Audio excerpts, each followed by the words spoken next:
I kidnapped your family and held them hostage, I promise you would become rich. Let me explain.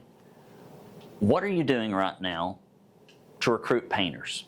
Perhaps you're placing an ad on Craigslist and a job board. Maybe you've asked your painters if they know of anyone. Maybe you've spoken to somebody at the paint store. You're not getting very good results. What are you doing for marketing? Are you spending a little money online, relying on word of mouth, doing very little, in fact, to make the phone ring? In sales, are you really just doing the bare minimum of what it takes to get a quote out? Are you pricing instead of persuading? Let me ask you this.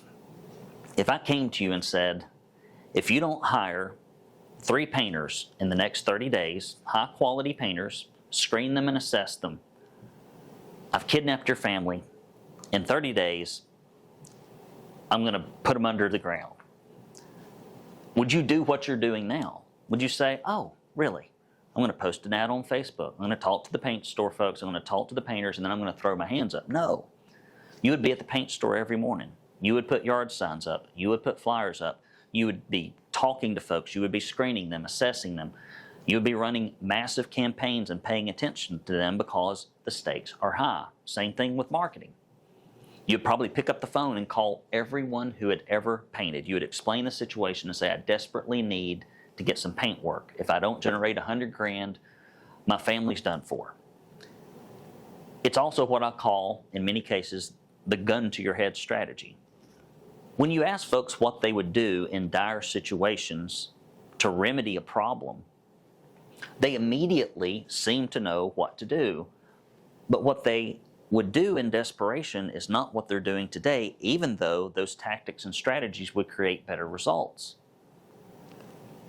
So what I'm telling you is you don't have to be in a desperate situation to do the right thing, to get better in your business. The chances are that you just don't have much motivation. And when you don't have much motivation, you just kind of do the bare minimum. You kind of just let things float along. Maybe just do mediocre work.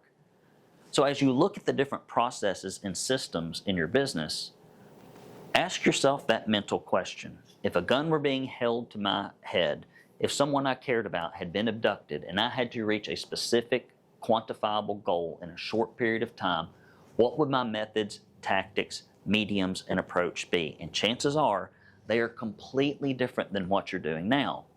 I used to always tell our guys, if you will market and sell like you're desperate, you will never be desperate. But when you market and sell like you don't care, you're indifferent and apathetic, the results are terrible. So sometimes the biggest obstacle to our success is simply putting ourselves in a mental position, changing our mindset so that we are able to do the things that we typically wouldn't do, even though somehow subconsciously we know they are the things to do.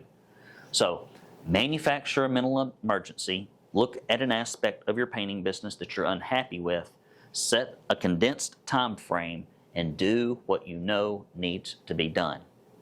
If you need motivation, if you need encouragement, if you need accountability to make this stuff happen because you know you won't do it on your own, if you are motivated, you've worked your keister off, but you're not getting the results you need, chances are you're just doing it the wrong way with the wrong strategies, tools, or approach. Call me, 423-800-0520. Email me, brandon@paintersacademy.com.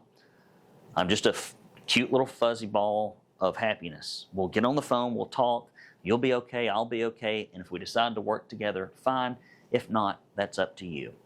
So I look forward to hearing from you soon. And just remember, the difference between excellence and mediocrity is often your approach and your mindset to solving a problem. Talk to you soon.